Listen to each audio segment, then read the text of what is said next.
So, hello guys! Chikahan naman tayo. So, nainangutana sa ako Tito GB, i-share naman po imong kinabuhi sa katong nag-eskwela pa ka og college.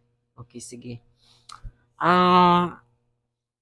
Makaingon ko nga sa una nga nag-eskwela pa kog college, dili sayon ang kinabuhi nga as isip nga isa ka estudyante nga kanang tama-tama lang ang pangwarta sa imong ginikanan nga maong gisuporta sa imong pag-eskwela, dili lalim kay okay, sige mo balik ta when I was katong sa wala pa ako nag-eskwela college.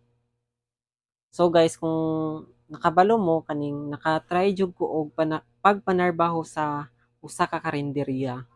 Akong edad ato like six, 16 years old. Nagtrabaho dai ko sa usa ka karinderya. Di na ako i-mention og asa nga lugar. Grabe na ko atong suffer kay usa pa kay malayo kasi mong family bitaw nga kanang ingana nga idara nga burag wala pa kay kabangkaagan sa tanan. Unya burag magduha-duha bitaw siya og sugot sa ako kay tungod lagi sa kaning kabata pa nako. Paano yata ko ato ka bulan? 4 months. And then pag human ako ato panarbaho sa karinderya, so di na ko taason no ang experience nako sa karinderya panarbaho. So kung kinsa nakatrabaho dahil karinderya guys, di jud nako ikaulaw nga nakatrabaho kog karinderya.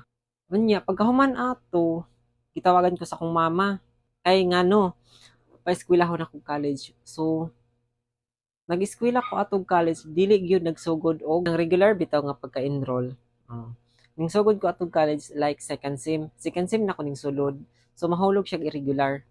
So mao to, ning sulod ko college, ning eskwela ko, nagpa-enroll ko. So guys, ang primero jud nako nga course is agriculture.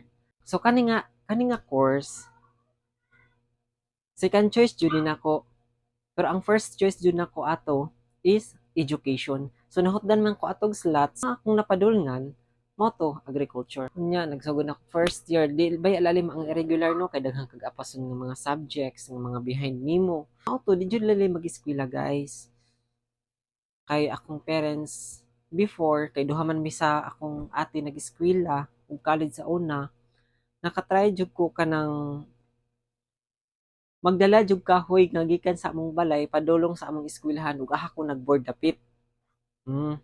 Isa isa ka sako na akong dalon nga kahoy nga si Papa pa man gani mag-prepare ato nga ipangsaksak dito sa sako. O mao to, magkabagood jud ko ang nagdala. Unya, akong ginasakyan si Uncle Makoy, taga Binukayan. O, shout out sa imo hat Uncle Makoy nga taga Binukayan nga. Mao jud nay akong ginasakyan since first year hangtod nag-graduate ko og college. Mao to magdalamig ka ng mga gulay gikan sa among probinsya. Actually guys, kani akong gieskwilahan probinsya gihapon ni kay sakop magyapon ni sa Agusan. Ug kaning kahoy nag-abot nako sa among boarding house. Ako pa jud nang pang tigi-tigihon og kanang sana gutad ba na or putol aron lagi matipid ang kahoy.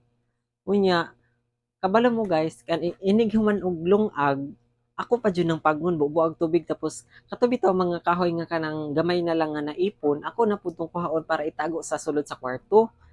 O yan na jud ko katipid sa una. Tapos among allowance sa una ginahatag ni mama, makainomdom ko 500 pesos. Pero kaning 500 pesos, ako na jud na ma-budget in 1 week. Kabalo mo, ang kaning 500 pesos sa una, masobrahan pa na og 200. Oh. So katong 200 mo na tong savings akong kagalingon. Kay nganong ma-delay kay walay signal ang among balay. Og layog dapit og signal mo adto pagbungtod aron maka text ko sa ilaha tapos dugay pa jud nila ma-receive akong mga text. So mo to guys no nagilis lang ko kadali kay hasta na jung iganga. na stress akong naong ditong dapita. So balik ta no dito sa nang eskwela og college. So mao to nag-eskwela ko og college nga dili lalim og lisod jud kaayo. Sa una naka-try jud ko. Unya akong ikatambag aning uban ang nag-eskwela karon og college nga gisuportahan sa ilang ginikanan o whatever pa yan, tita pa yan o ate o tito, guys paningkamot jud mo guys kay dili lalim magpa-eskwela og usa ka estudyante isip usa ka ginikanan. Kay ngano dili lalim pangitaon ang kwarta para igasto sa ilang anak. Ug usa pa kani nga kwarta gihaguan sa ilang ginikanan para naay maipadala sa ilang estudyante nga nag-eskwela. Unya, kamong nag-eskwela diha, di mo pala bigasto. Ug unsa man tong kadako nga allowance nga gihatag sa inyong ginikanan, di pud mo magsalig nga dako kay inyong allowance maginasto lang mo bisan asa mo magkaon o aha mo maglaag. Dili magsinosyal. Estudyante pa man ta, gawas atong na ika-afford. O okay ra to sa ilaha kay na may ika-afford pasag dito sila. Kita nga walang-wala nga kanang sakto-sakto lang. Guys, di ta magpinilingon nga dato. So di ta magpinilingon nga kanang mura bitog kanang makaasta nga bura na magsikinsa. Estudyante pa gani pero pilingon na kaayo. So di ta magingana guys. Kanang moeskwelahay pa og college or kanang nag-eskwela pa diha, dili ta magpakaaron ingnon, di ta magpabongga-bongga kay kani ato kanang gihatag nga allowance sa atong mga igsuon o ginikanan dili lalim na nila gipangngita. So unsa pa inyong mga luho diha, ayaw sa jud na una ha. Ug kanang mangukay lang sa go dili gud kanang magpabongga-bongga nga kanang mag sana branded o mga sinina-sinina.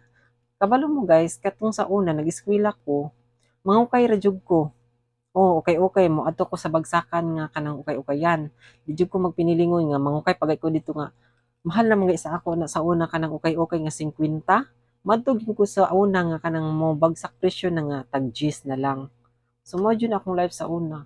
Usahay pa gani kaning ang sudan sa isa ka sudan duhaona na kog kaon sa pamahaw ug paniudto. So nakatry jud ko ana guys.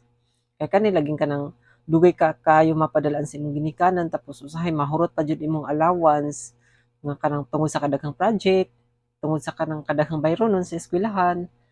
O guys, usa pa jud nga ako na experience kanang makasud-an ko og tuyo og aning uwil. Nakatry jud ko ana guys. Di gyud na ako ikaulaw sam katong nag-eskwela pa ko. Di gyud na ako na ikaulaw. Kung unsa ko karon, kung unsa ko sa una, mao na ako mga achievements sa akong kinabuhi. O nagpasalamat po ko sa akong ginikanan nga kanang gipa-eskwela jud ko nila, gipahuman ko nila o nagpasalamat po ko sa Ginoo no nga mao'y naguban ka nako sa pag-eskwela nga nakahuman jud ko ug wagay ko nagdahom nga makahuman ko ug salamat jud sa tanan. Unang-una jud sa akong mga ginikanan. Salamat jud sa inyo ha ma ug pa. Salamat sa tanan.